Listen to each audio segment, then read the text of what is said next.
Welcome to Comics Bazaar, the channel of comics commentary and arcana. This video features the Uncanny X-Men number 171, cover dated July 1983. The cover is by Walt Simonson, inked by Bob Wiacek. You can just make out Walt Simonson's dinosaur signature down there beneath the Spider-Man lower left-hand side corner box. But the cover is focused on Rogue. And this is a big twist and a big surprise for readers in 1983. Welcome to the X-Men Rogue. Hope you survived the experience. In the previous issue, Rogue was seen on a bus making her way to the X-Mansion to get some help from Professor X because she's going crazy with the memories of Carol Danvers rolling around her psyche. But we can see from the cover here that she has gotten a rude welcome from the X-Men. And yeah, it's a pretty cool cover indeed. Now, this is the first and pretty much only collaboration between Chris Claremont and Walter Simonson on Uncanny X-Men, but the two had worked together very successfully in 1982 on the very well regarded and extremely popular Uncanny X-Men and New Teen Titans crossover. So they have some experience collaborating with each other, and that really shows in this particular issue because it's really great work by Simonson interpreting Claremont's plot. The storytelling is really smooth in this particular issue. So the title of the story is, appropriately enough, Rogue.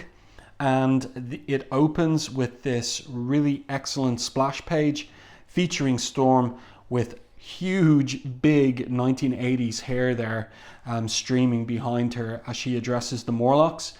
This picks up from the end of the previous issue where Storm stabbed Callisto in the heart, beat her in the duel of leadership for the Morlocks, and now she's addressing them as their leader. By right of combat, I, Storm, am now your leader. My word is law. So the creative team here is Chris Claremont, scripter, Walt Simonson, guest penciler, Bob Wiacek, finisher, Tom Orzechowski, letterer, and Glynis Wine, colorist. So let's continue.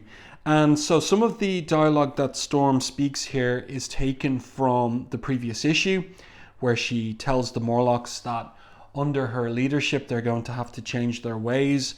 No more will you treat the inhabitants of the upper world as prey. You will not attack them for money or for sport. You will not steal their children to swell your ranks. You will not kill them.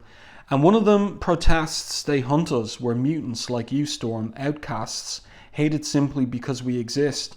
Why shouldn't we give as good as we get? And that's a very keen moral or ethical question. And what's Storm's answer to that? It is simply because she forbids it. Are any here willing to challenge me? So she gives them no reasons. She doesn't give them a Professor Xavier lesson in ethics. Instead, she simply stamps her authority on them, says, in effect, I'm leader, what I say goes, and that's it, and no one's willing to challenge her. So she says, if you would have peace and a secure future, Morlocks, trust me, do as I command. The alternative is too terrible to contemplate.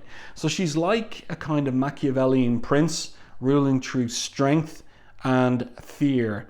So if the Morlocks won't love her, she'll make them fear her. That's her estimation of how things operate in the culture of the Morlocks. They what word do I want? They respect strength, and that's what she's showing them. And this is a very different Storm from the one that readers were introduced to way back in Giant Size X-Men number 1 back in 1975. Claremont has developed the character, most particularly in the last couple years of publishing. So she walks into this tunnel and comes across the wounded Callisto, who's up out of bed.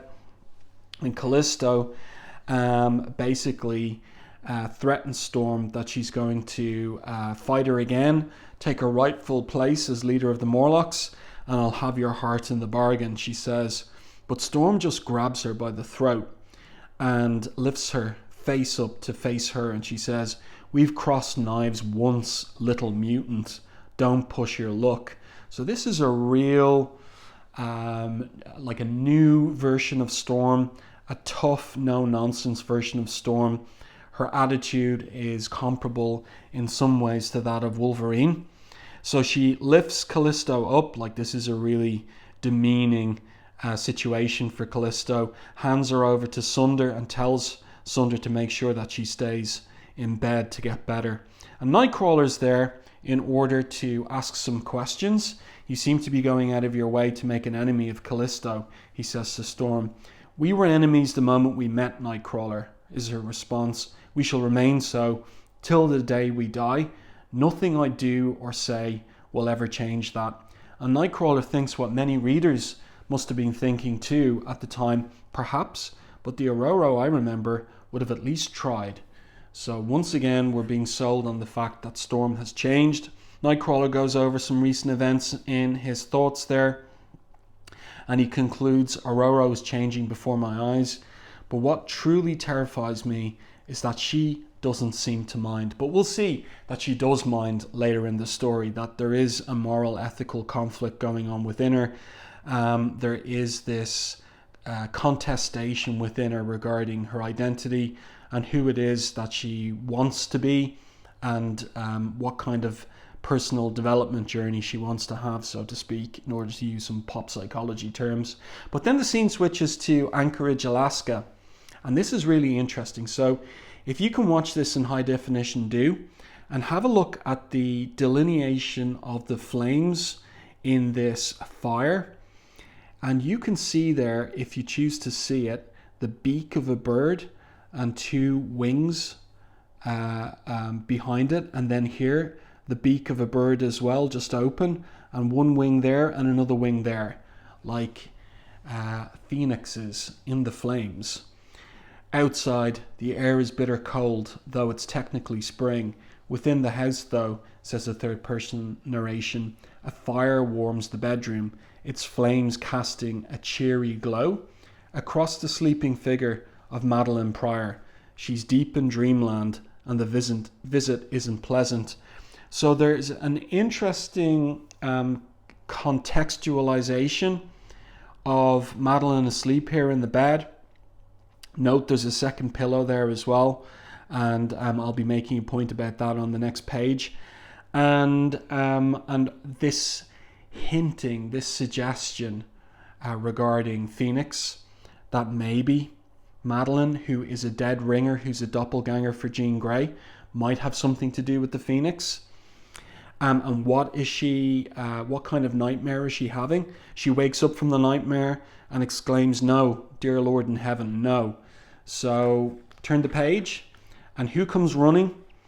Except for Scott Summers. And in the previous issue, these two have begun a relationship. So he cries out, "Madelyne, what's the matter? I heard you scream."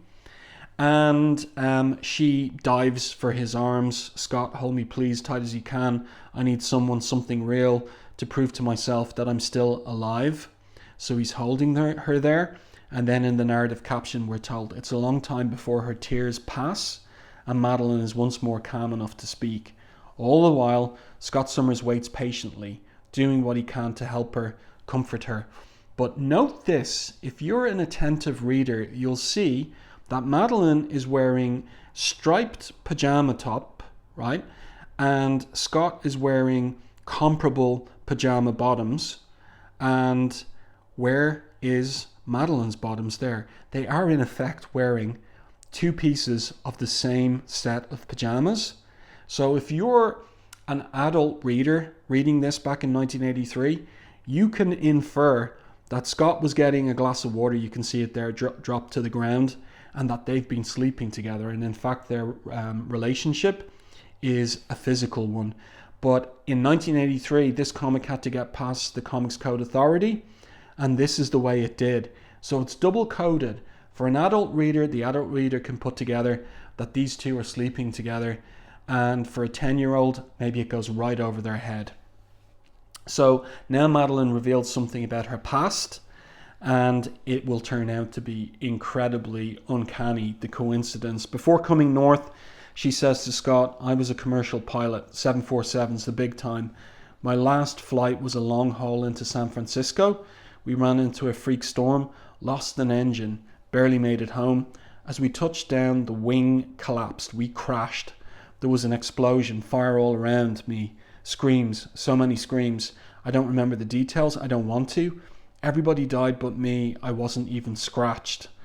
So she's the lone survivor of a jumbo jet crash. And that's a pretty rare event, even in the 1980s.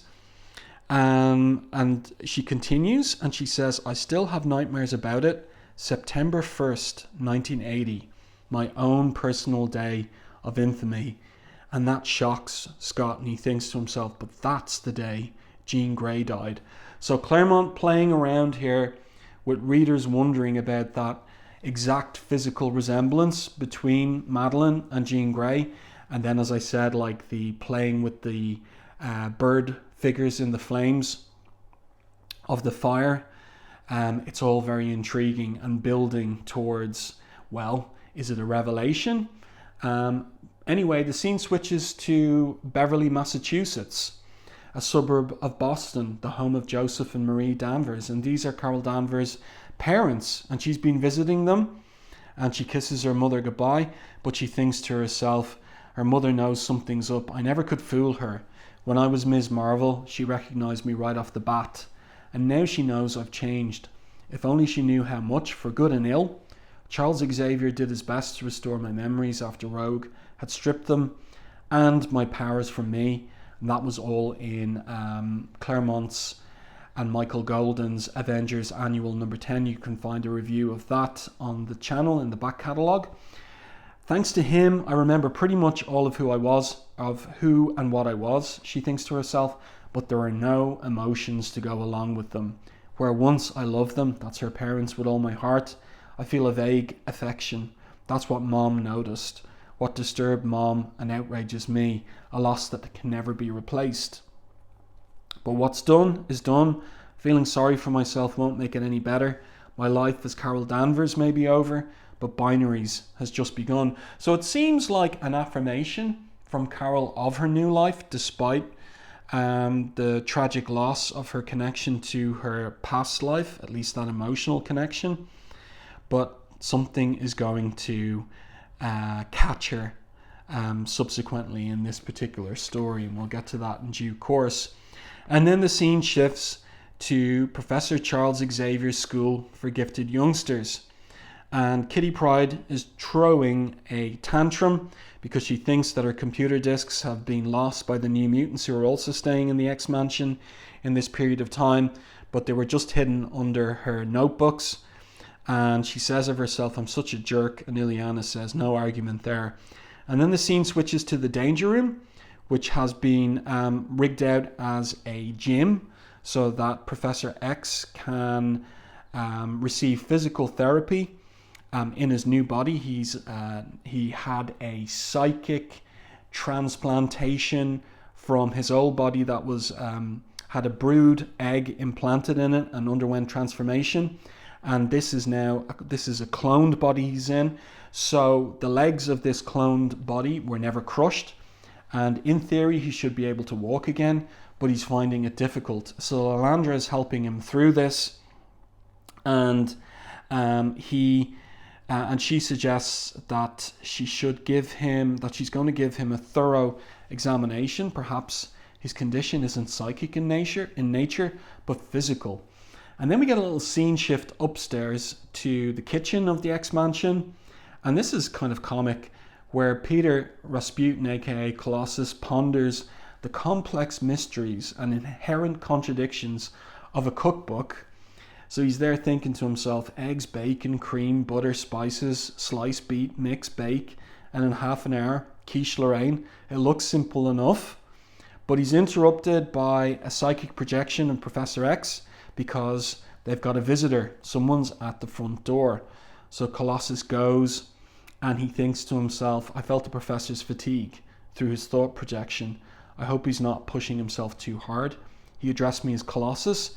That indicates an element of danger. So here he is turning the door handle and boom, big anchor image here of him transforming into his armored form and recognizing the person at the door.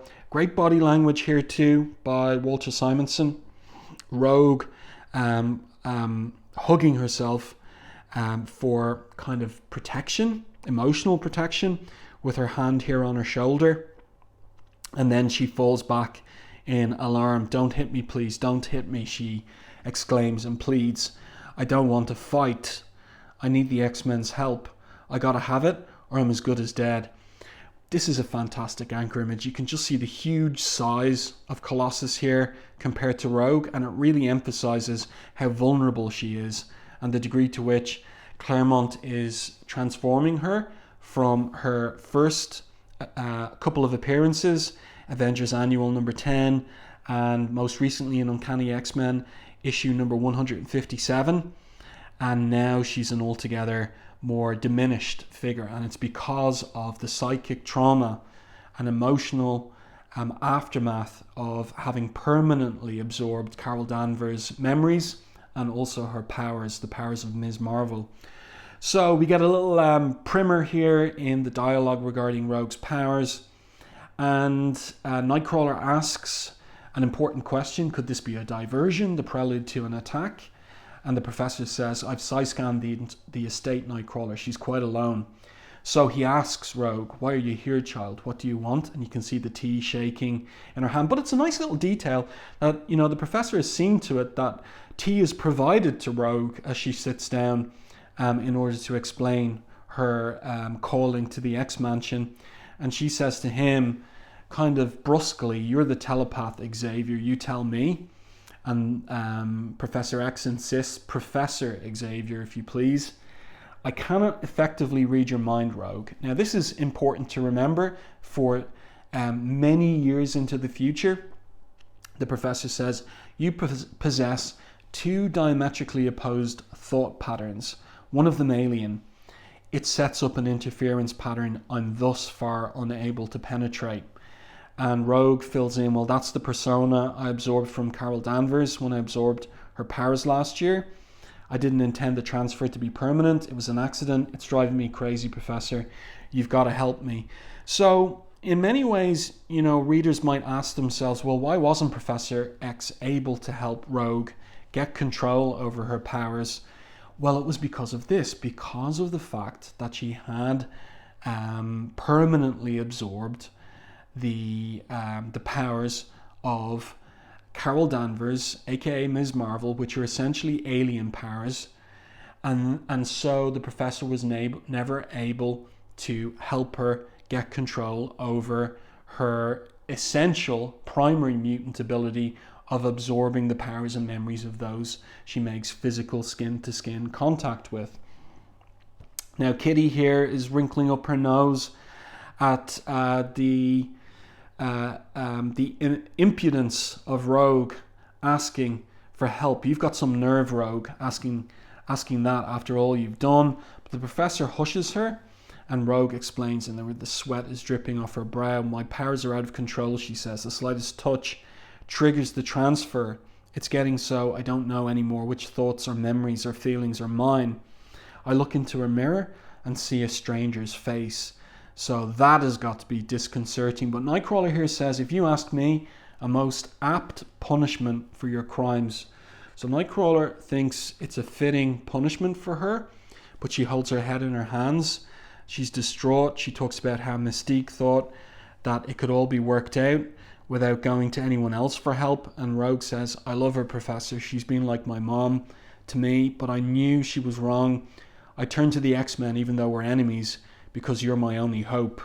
So Rogue really is in despair if she's gone to her arch enemy for help.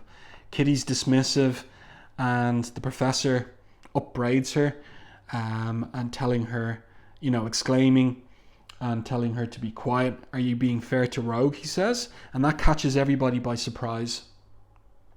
They're all shocked. And that's really captured there in the expressions on their faces in Simonson's art. "Is there any reason why we should be?" "Mind her," asks Nightcrawler.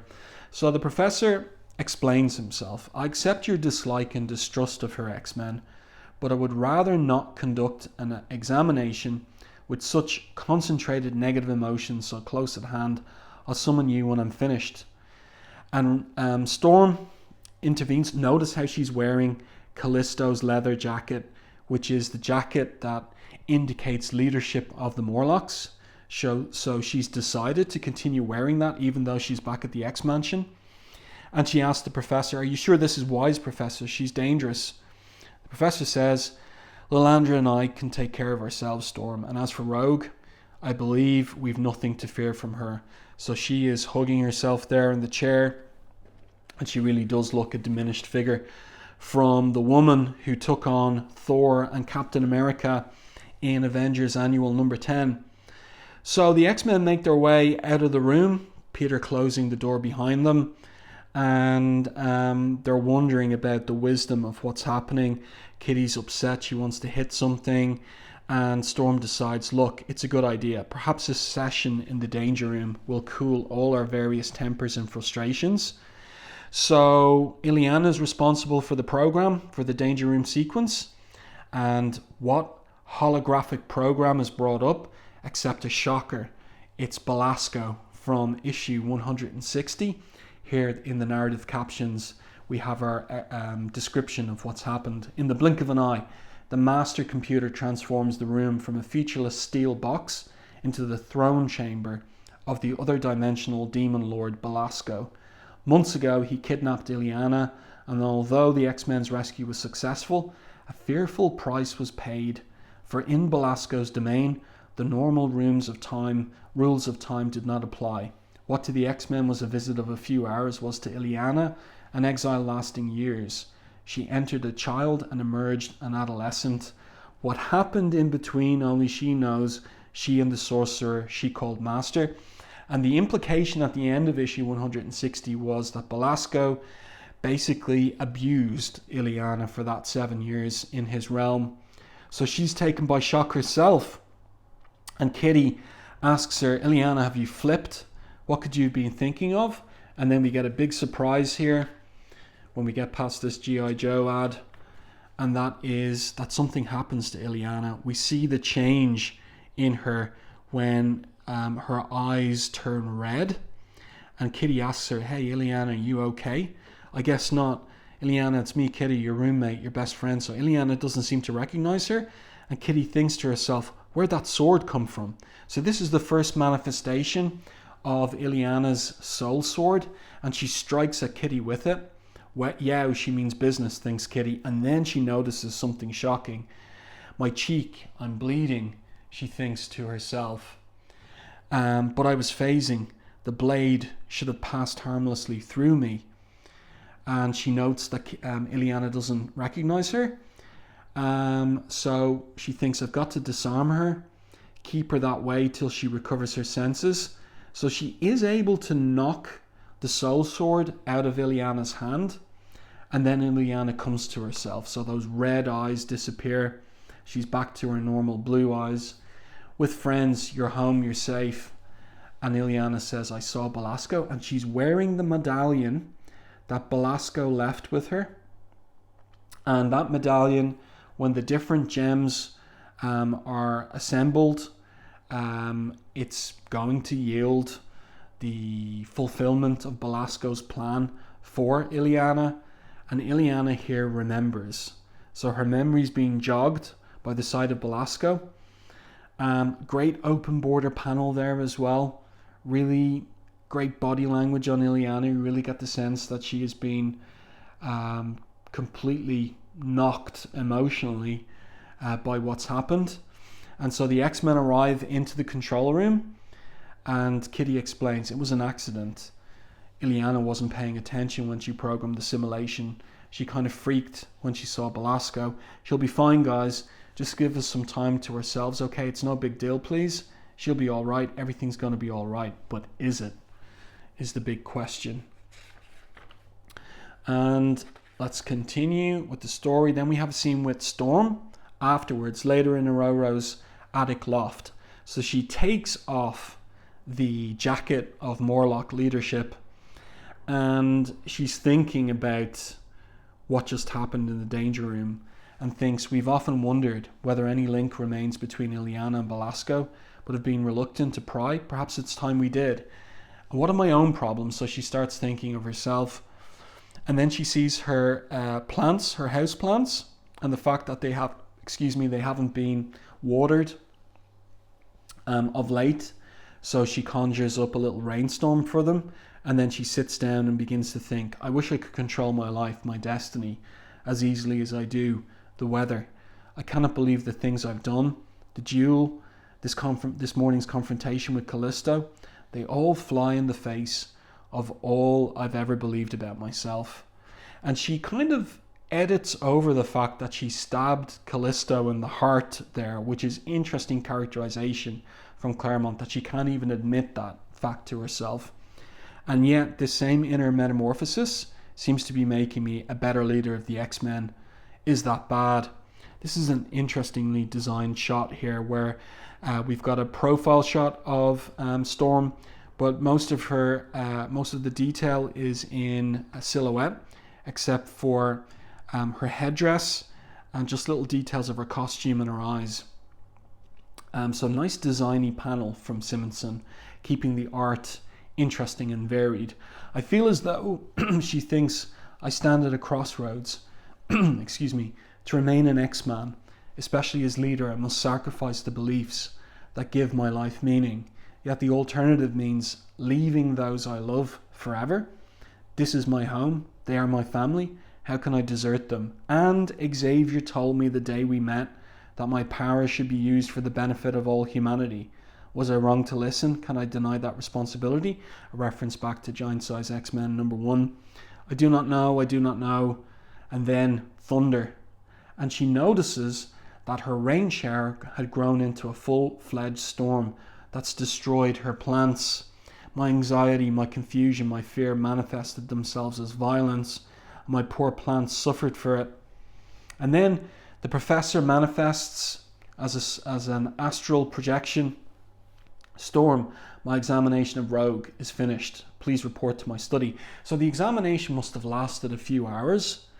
And here we get Storm pulling a knife out of its sheath and firing it at the professor. The same knife that she used to stab Callisto in the heart. It's because of you that I became an X-Man, old man. And that decision is destroying me. And that typical trope I always pointed out of Glynis Wines or Oliver's, that when we have a moment of threatened violence or expected violence or emotional tension, sometimes she'll colour in the background in red. So we get that here. And the professor realises, as I broke my silence with Storm, I caught a thought flash from her. She's unusually disturbed. He says it aloud, so Lilandra hears it. Have you probed deeper to learn why? That will have to wait. He says, Rogue is my primary concern at present. If it's a serious problem, she'll no doubt tell me. And she will in a way at the end of this issue. So this is a nice page.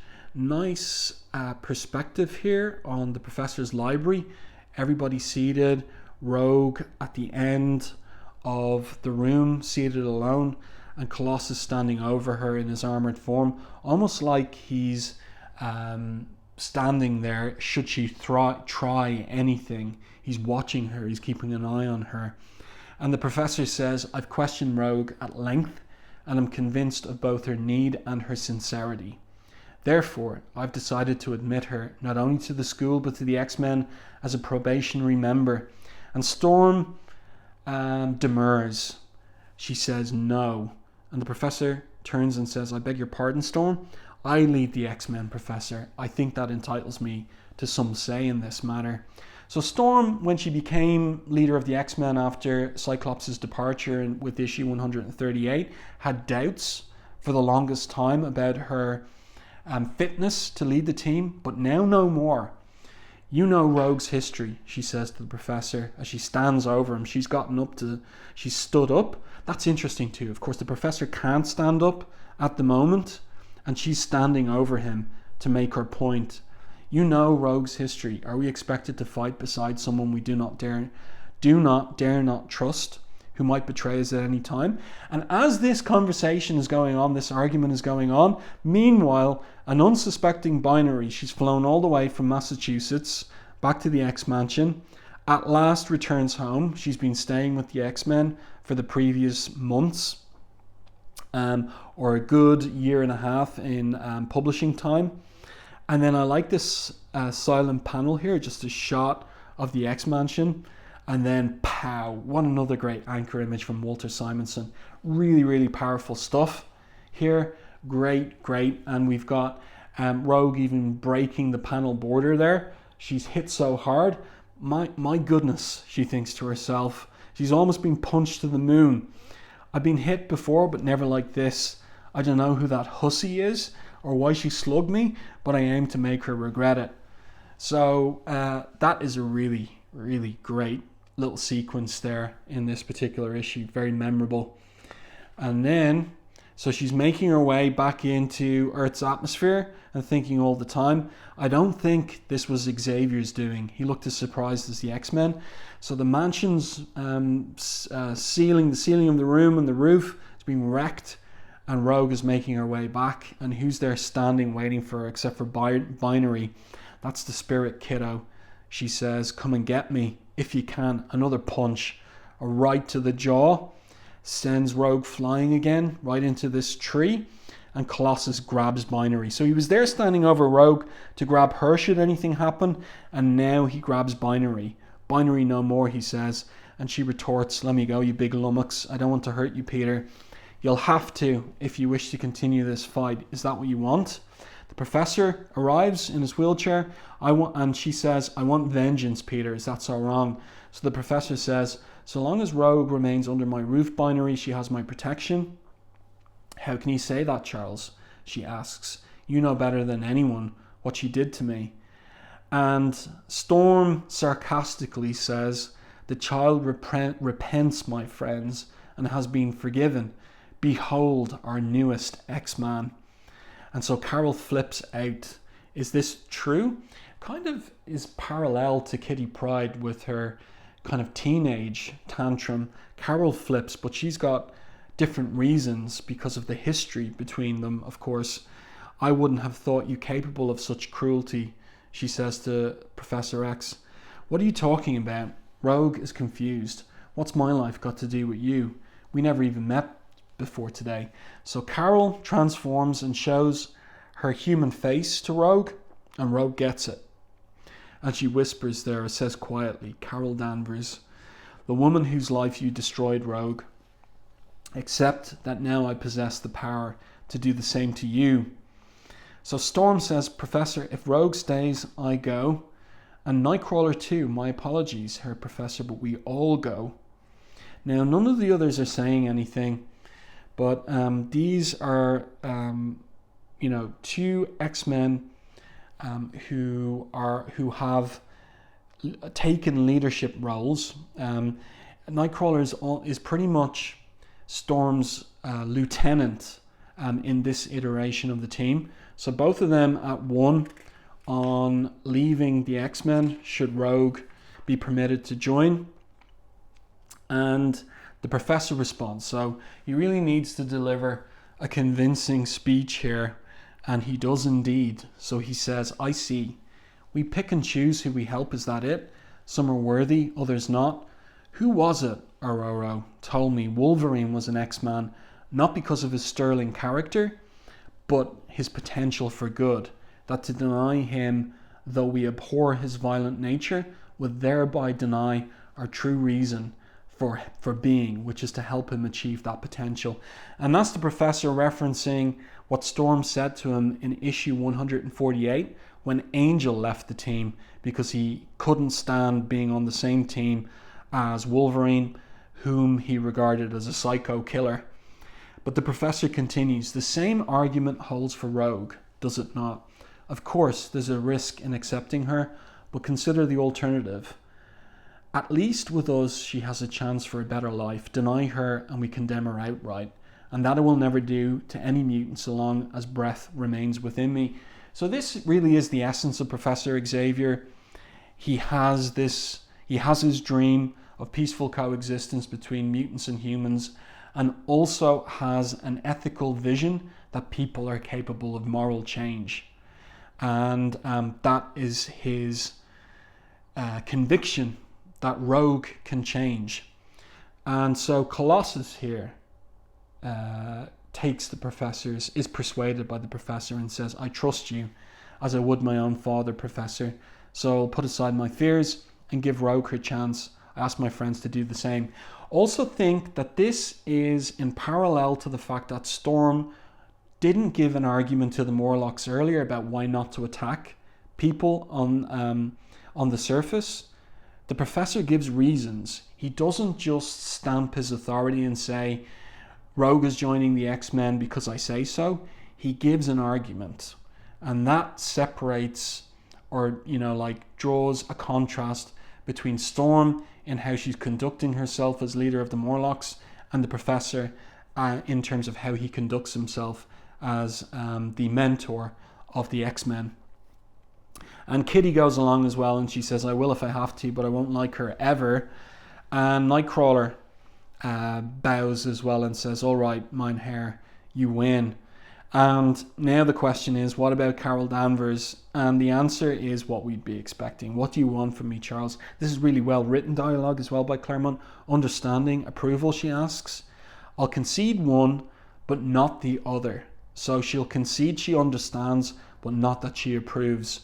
Rogue tore my life, my very soul, to shreds, and those scales can never be balanced. I'm sorry, I'm just not that forgiving.